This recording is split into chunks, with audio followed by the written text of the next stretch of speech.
কোরআন কারীম কার উপরে নাযিল হয়েছে? মানুষের উপরে। প্রথমে পাহাড়ের উপরে, আসমানের উপরে নাযিল করার কথা বলেছেন আল্লাহ তাআলা, তারপরে পাহাড়কে বলেছিলেন। এই আমানত পাহাড় আসমান তারা গ্রহণ করে নাই, গ্রহণ করেছে মানুষ। বলেন সুবহানাল্লাহ। আল্লাহ তাআলা এই মানুষকে সর্ব উৎকৃষ্ট করে সৃষ্টি করেছেন, আবার এই মানুষকে সর্বনিকৃষ্ট করে তৈরি করেছেন।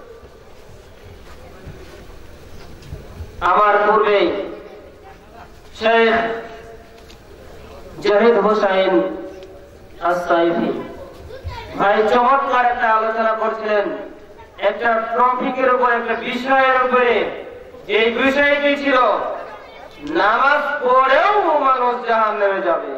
নামাজ পড়েও মানুষ কোথায় যাবে? আমি এত বলবো না, মানুষ নামাজ পড়েও জাহান্নামে যাবে এই কথা আল্লাহ তাআলা পবিত্র কালাম সূরাতুল মাউন أرأيت الذي يكذب بالدين فذلك الذي يدع اليتيم ولا يحض على طعام المسكين فويل للمصلين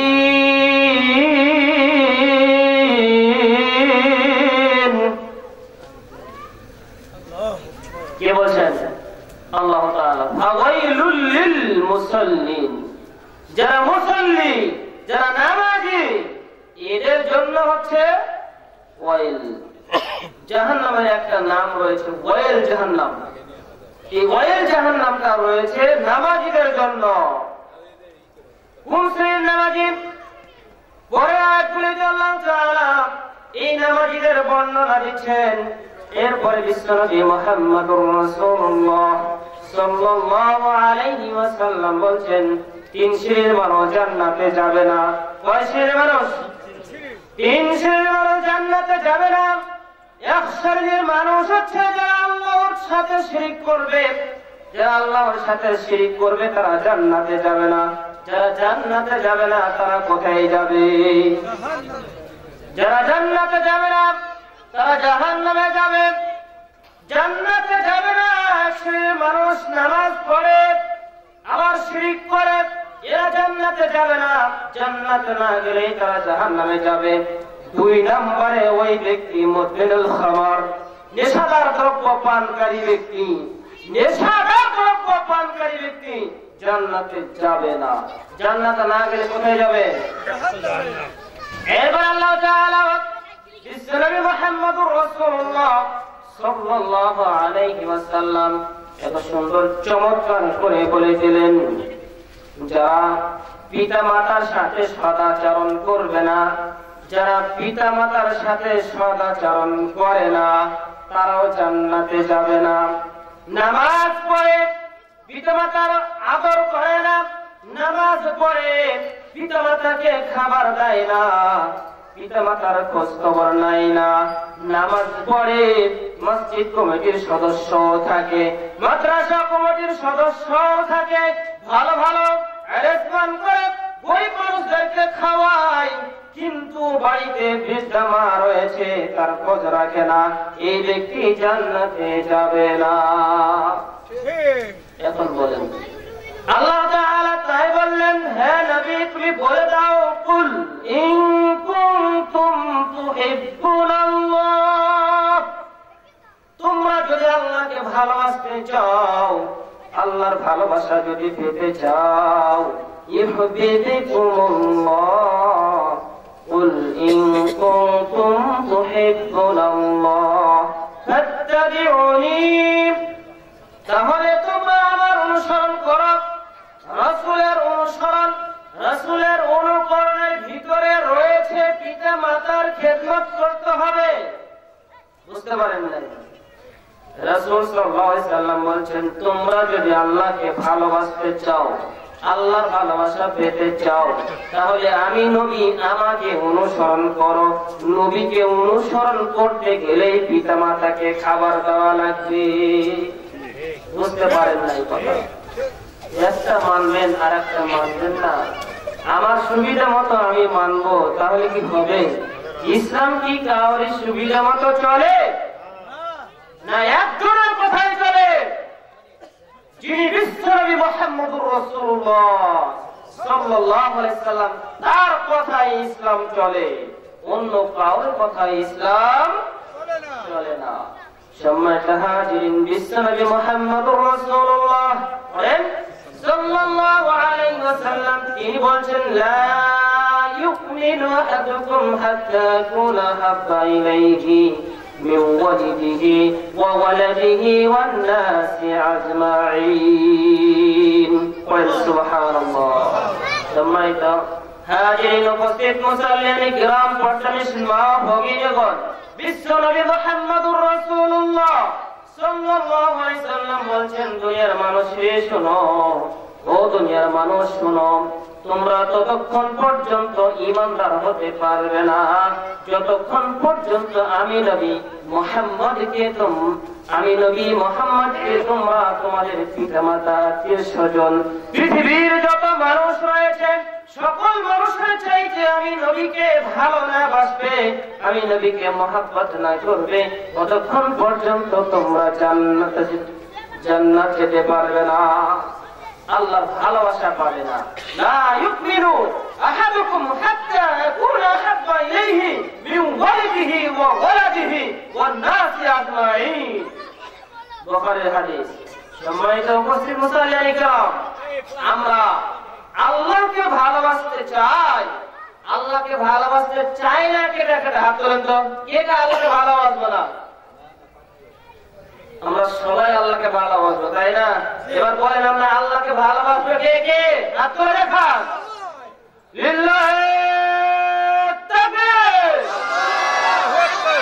লিল্লাহি তাকবীর, লিল্লাহি তাকবীর। তোমার নেতা আমার নেতা না। বিশ্বনবী মুহাম্মদুর রাসূলুল্লাহকে বলেন, তোমার নেতা আমার নেতা। বিশ্বনবী মুহাম্মদ সাল্লাল্লাহু আলাইহি ওয়াসাল্লাম, বিশ্বনবী মুস্তাফা, তোমার নেতা আমার নেতা। বিশ্বনবী মুস্তাফা, বিশ্বনবী মুস্তাফা, তোমার নেতা আমার নেতা। সম্মানিত উপস্থিত মুসল্লিয়ান কিরাম, এই নেতাকে যে নেতা হিসেবে মানতে না পারবে, যার মনের ভিতরে একটু সংশয় থাকবে নবী মুহাম্মদকে নেতা হিসেবে মানতে, সে ঈমানদার নয়। ঠিক। যতই বড় সে পাগড়িওয়ালা হোক, যতই বড় সে বুজুর্গি দাবি করুক, যতই বড় সে আলেম দাবি করুক, যদি খালি একটু তার মনের ভিতরে সংশয় থাকে নেতা মুহাম্মদুর রাসূলুল্লাহ সাল্লাল্লাহু আলাইহি সাল্লামকে মানতে তার একটু কষ্ট হয়, ওই ব্যক্তির ঈমানদার নয়। ঠিক। সম্মানিত ভাইরা আমার, বিশ্বনবী মুহাম্মদুর রাসূলুল্লাহ সাল্লাল্লাহু আলাইহি ওয়াসাল্লামকে মানতে হলে তার কথাগুলিকে মানতে হবে। বিশ্বনবীকে অনুসরণ করতে হলে তার কথাগুলিকে অনুসরণ করতে হবে। নাকি আমাদের কাছে আসবে নবী কি জীবিত না মৃত? আমরা সকলে বলি নবী কি জীবিত না মৃত? নবীকে হায়াতুন নবী নাকি মৃত? এক শ্রেণীর মানুষ বলে হায়াতুন নবী, নবী নাকি এখনো জীবিত আছে কবরের ভিতরে। এরকম যদি আকীদা থাকে তাহলে এর আকীদা শুদ্ধ নয়, কারণ নবী মুহাম্মদুর রাসূলুল্লাহ সাল্লাল্লাহু আলাইহি সাল্লাম তিনি মারা গিয়েছেন। তিনি কি গিয়েছেন? মারা গিয়েছেন। তিনি আর জীবিত নন। তার আদর্শ জীবিত, তার হাদিস জীবিত। যদি হাদিস মানতে চান তাহলে আহলুল হাদিসকে দেখেন।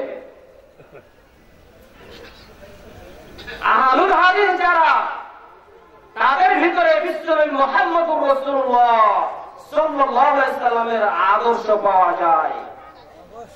সম্মানিত উপস্থিত ভাইয়েরা আমার, ইমাম বিন হাম্বল তিনি বলছেন যে আমি যখন আহলুল হাদিসদেরকে দেখি তখন নবীজির সালাতকে দেখি। সুবহানাল্লাহ। আহলুল হাদিসের সালাত নবী মুহাম্মদুর রাসূলুল্লাহ সাল্লাল্লাহু আলাইহি সাল্লামের সালাত। আমরা আহলুল হাদিস বলতে মুখে লজ্জা পাই। আমাদের পরিচয় আহলুল হাদিস বলতে আমরা কি পাই? লজ্জা পাই। যারা কোরআন এবং সহিহ হাদিসের আমল করে তারাই আহলুল হাদিস। ইমাম আবু হানিফা রাহমাতুল্লাহ আলাইহি তিনি আহলুল হাদিস, ইমাম মালিক রাহমাতুল্লাহ আলাইহি তিনি আহলুল হাদিস, ইমাম শাফিঈ রাহমাতুল্লাহ আলাইহি তিনি আহলুল হাদিস, ইমাম আহমদ বিন হাম্বল তিনিও আহলুল হাদিস, আমরাও আহলুল হাদিস। আমাদের নেতা, আমাদের ইমাম বিশ্বনবী মুহাম্মদুর রাসূলুল্লাহ সাল্লাল্লাহু আলাইহি সাল্লাম। আমাদের কোনো মাধ্যম লাগে না, সরাসরি মুহাম্মদুর রাসূলুল্লাহ সাল্লাল্লাহু আলাইহি সাল্লাম আমাদের ইমাম। ইমাম আবু হানিফা তিনার ইমাম মুহাম্মদুর রাসূলুল্লাহ সাল্লাল্লাহু আলাইহি সাল্লাম। সম্মানিত হাজিরিন, ইমাম আবু হানিফা রাহমাতুল্লাহ আলাইহি তিনি বলেন ইদা সাহাহাল হাদিস ফাহুয়া মাযহাবি, যেটাই সহিহ হাদিস সেটাই আমার মাযহাব। তাহলে আমরা সহিহ হাদিস মানি, আমরা ইমাম আবু হানিফার মাযহাব মানি। বুঝতে পারেন না? ইমাম মালিক তিনিও বলেছেন যেটা সহিহ হাদিস সেটাই আমার মাযহাব, আমরা মালিককে মাযহাব মানি। নির্দিষ্ট কোন মাযহাব আমরা অনুসরণ করি না, যেই মাযহাবের কথা কোরআন এবং হাদিস দ্বারা মিলে যায় আমরা ওটাই গ্রহণ করি, ওটাকেই অনুসরণ করি। বলতে হবে এটা বিশ্বনবী মুহাম্মদুর রাসূলুল্লাহ সাল্লাল্লাহু আলাইহি সাল্লাম ক্বালা রাসূলুল্লাহ সাল্লাল্লাহু আলাইহি ওয়াসাল্লাম। সনদ যখন সহিহ হয়ে যাবে তখন আমরা ওটা মানতে দ্বিধাদ্বন্দ্ব করব না। এটাই হচ্ছে রাসূলকে অনুসরণ করা, রাসূলকে ভালোবাসা। যখন আমরা এটাকে অনুসরণ করব, এই কথাটাকে ভালোবাসবো, তখন আল্লাহ তাআলা আপনাকে আমাকে ভালোবাসবেন। বলেন সুবহানাল্লাহ। সম্মানিত ভাইরা, মহান আল্লাহ সুবহানাহু ওয়া তাআলা বলেন, হে মানুষ, তোমরা যদি আমাকে ভালোবাসতে চাও, আমার ভালোবাসা যদি তোমরা পেতে চাও, তাহলে নবী মুহাম্মদকে তোমরা মেনে নাও। যদি মেনে নাও তাহলে তোমাদের লাভ কি? লাভ আছে না নাই? আমরা লাভ ছাড়া কিন্তু এক পাও হাঁটি না। নবী মুহাম্মদকে যদি আমরা মেনে নেই, আমাদের লাভ হচ্ছে আল্লাহ তাআলা বলেন ওয়ায়াগফির লাকুম যুনুবাকুম, আল্লাহ তাআলা তোমাদের পাপগুলিকে ক্ষমা করে দিবে। আমাদের পাপ আছে না নাই? আমরা কি সবাই নিষ্পাপ? কেউ কি বলতে পারবো আমার কোনো পাপ নাই? আল্লাহ তাআলা তাই বলছেন, নবী তুমি মানুষদেরকে বলে দাও, তোমরা যদি আল্লাহকে ভালোবাসতে চাও, নবী তুমি বলো আমাকে অনুসরণ করো। আমাকে যদি অনুসরণ করো, অনুকরণ করো, তাহলে আল্লাহ তাআলা তোমাদের পাপগুলিকে ক্ষমা করে দিবে। ওয়ায়াগফির লাকুম যুনুবাকুম ওয়াল্লাহু গফুরুর রহিম।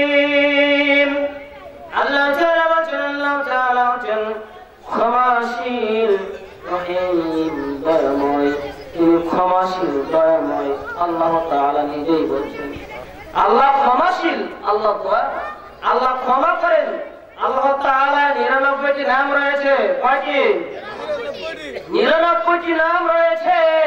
কোন ব্যক্তি যদি এই 99টি নাম সংরক্ষণ করতে পারেন, সংরক্ষণ মানে হেফজ করা, মুখস্থ করে নিয়ে এই নামগুলির অর্থ জেনে, অর্থ বুঝে যদি সে জীবনে বাস্তবে রূপ দিতে পারে, বিশ্বনবী মুহাম্মদুর রাসূলুল্লাহ সাল্লাল্লাহু আলাইহি সাল্লাম বলেন ওই ব্যক্তি জান্নাতে প্রবেশ করবে।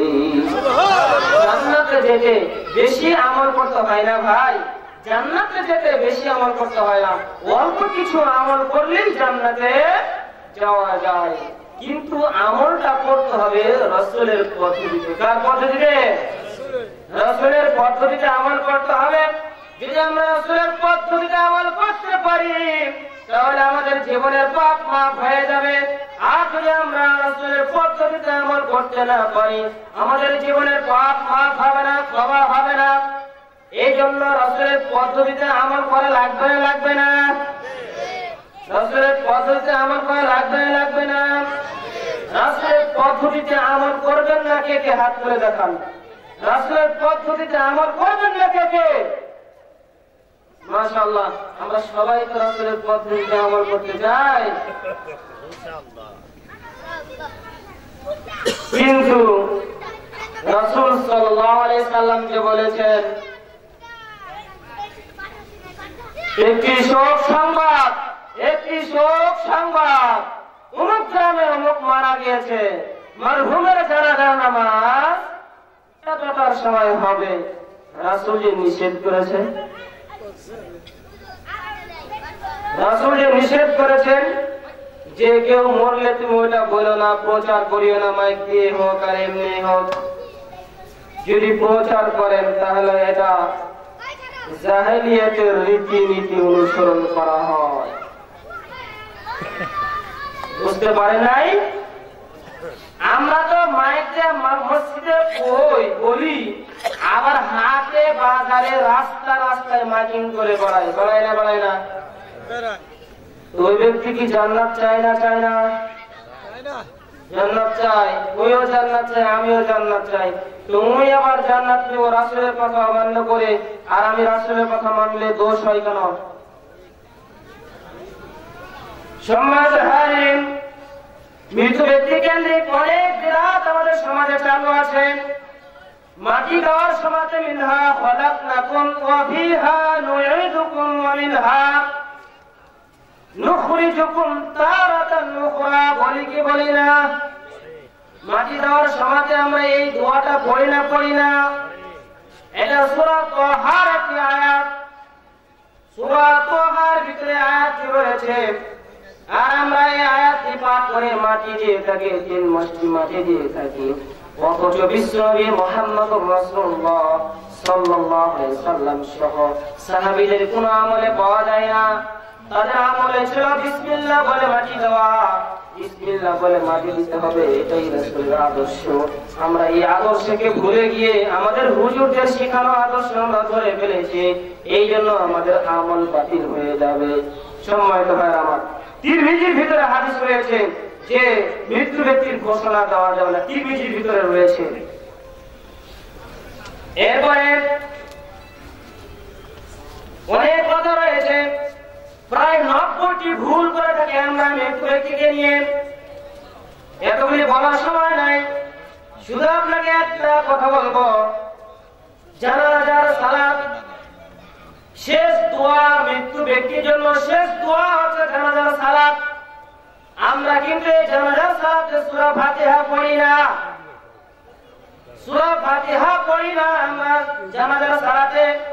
অথচ বিশ্বনবী মুহাম্মদুর রাসূলুল্লাহ সাল্লাল্লাহু আলাইহি সাল্লাম জানাজার সালাতে সূরা ফাতিহা পড়তেন, আর আমরা সূরা ফাতিহা পড়ি না। তাহলে রাসূলের আদর্শ আমরা পালন করি না করি না? কার কথা বলি? সম্মানিত হাজির, জানাজার সালাতে সূরা ফাতিহা পড়তে হবে না মানে কথার কোনো দলিল নেই। অথচ জানাজার সালাতে সূরা ফাতিহা পড়তে হবে এই বিষয়ে অনেক দলিল রয়েছে। সম্মানিত ভাইয়েরা আমার, জানাজার সালাতে সূরা ফাতিহা পড়তে হবে। তিরমিজি 1026 নম্বর হাদিস, তিরমিজি 1027 নম্বর হাদিস, জানাজার সালাতে সূরা ফাতিহা পড়তে হবে। সম্মানিত ভাইয়েরা আমার, এরপরে মৃত্যু ব্যক্তিকে সামনে রেখে আমরা কোরআন তেলাওয়াত করি না করি না? মুমূর্ষ ব্যক্তি মৃত্যুর সাথে ছটফট করতেছে, ওই সময় আমরা কোরআন পড়ে থাকি, সূরা ইয়াসিন পড়ে থাকি। এই উদ্দেশ্যে যে সূরা ইয়াসিন পড়লে জান কবর সহজ হয়ে যাবে, এই নিয়তে এই ভেবে আমরা সেটা করে থাকি। অথচ কোরআন পড়তে হবে এই বিষয়ে বিশ্বনবী মুহাম্মদুর রাসূলুল্লাহ সাল্লাল্লাহু আলাইহি সাল্লাম থেকে কোনো প্রমাণ পাওয়া যায় না। মৃত ব্যক্তির সামনে, মৃত ব্যক্তির কাছে বসে তালকিন করতে হবে, কালিমার তালকিন দিতে হবে, লা ইলাহা ইল্লাল্লাহ মুহাম্মাদুর রাসূলুল্লাহ, লা ইলাহা ইল্লাল্লাহ মুহাম্মাদুর রাসূলুল্লাহ, লা ইলাহা ইল্লাল্লাহ। এই কালিমার তালকিন দেওয়ার কথা বিশ্বনবী মুহাম্মদুর রাসূলুল্লাহ সাল্লাল্লাহু আলাইহি সাল্লাম বললেন, আর আমরা এই জায়গাতে কোরআন পড়া শুরু করে দিলাম। ঠিক বুঝতে পারেন নাই? আর আমরা বলি যে আমরা রাসূলকে মানি, রাসূলের অনুসরণ আমরা কোথায় করলাম? অথচ মৃত ব্যক্তির কাছে কালিমা পড়তে হতো, লা ইলাহা ইল্লাল্লাহ। বিশ্বনবী মুহাম্মদুর রাসূলুল্লাহ সাল্লাল্লাহু আলাইহি ওয়াসাল্লাম বলেন, লা ইলাহা ইল্লাল্লাহ দাখালাল জান্নাহ। যে ব্যক্তির শেষ কালেমাটা লা ইলাহা ইল্লাল্লাহ হবে, ওই ব্যক্তি জান্নাতে যাবে। সুবহানাল্লাহ। তাহলে মুসলিম শরীফের হাদিস 2162 নম্বর হাদিস মুসলিম শরীফের ভিতর রয়েছে। কোরআন পড়তে হবে এই বিষয়ে যতগুলি হাদিস রয়েছে সবগুলি জয়ীফ হাদিস, সহিহ না। এই জন্য আমরা মৃত ব্যক্তিকে কাছে রেখে যখন কোন ব্যক্তি অসুস্থ, মানসিক অসুস্থ হবে, তখন তার কাছে বসে কি করতে হবে? কালেমা তালকিন করতে হবে, কালেমা পড়তে হবে, লা ইলাহা ইল্লাল্লাহ, লা ইলাহা ইল্লাল্লাহ। বারবার আপনি পড়বেন, ওকে পড়ার জন্য প্রাথমিক অবস্থায় বলবেন যে আপনি পড়েন লা ইলাহা ইল্লাল্লাহ। যদি পড়তে পারে একবার দুইবার বলবেন, বলার পরে পড়তে পারলে আর ওকে বলবেন না যে পড়েন পড়েন। যদি এই কথা বলতে থাকেন তাহলে এক সময় হতে পারে বিরক্ত হয়ে বলবেন, তোর কালেমা তো বলতে পারে না, পারে না। যদি এই কথা বলে ফেলে তাহলে তার শেষ কথাটা কেটে যাবে। এই জন্য কালেমাটা পড়তে বলবেন। যদি একবার পড়তে পারে তাহলে ওর সাথে পিড়াপিড়ি করবেন না, খালি বলবেন, নিজেরাই পড়বেন, লা ইলাহা ইল্লাল্লাহ, লা ইলাহা ইল্লাল্লাহ, লা ইলাহা ইল্লাল্লাহ। আত্মীয়-স্বজন বসে বসে এই কালেমা তালকিন করবে, নিজেরা পড়তে থাকবে, ওটা ও শুনতেই থাকবে, শুনতেই থাকবে। শেষ বাক্য যদি লা ইলাহা ইল্লাল্লাহ দাখালাল জান্নাহ, আল্লাহ রাসূল বলেছেন ওর শেষ বাক্যটা যদি লা ইলাহা ইল্লাল্লাহ হয়ে যায়, দাখালাল জান্নাতে প্রবেশ করছে। বলে সুবহানাল্লাহ। আমরা এই আমলটা করতে পারবো না? পারবো না ইনশাআল্লাহ। কোরআন পড়া বন্ধ করে এই আমলটা শিখেন, এই আমলটা করবেন সকলে ইনশাআল্লাহ। সম্মানিত হাজিরিন, এবার আসেন, এইভাবে আমাদের অনেক ভুল রয়েছে যেগুলি কোরআন এবং সুন্নাহর আলোকে মিলে না। আমাদেরকে সেই বিষয়গুলি জেনে সুন্দর করে সুন্দর আমলগুলি করার দরকার আছে না নাই? আছে ইনশাআল্লাহ। আমরা সকলেই কোরআন এবং সুন্নাহকে একত্রে ধরে জীবন যাপন করার চেষ্টা করব। আল্লাহ তাআলা কবুল করুন, আল্লাহুম্মা আমিন।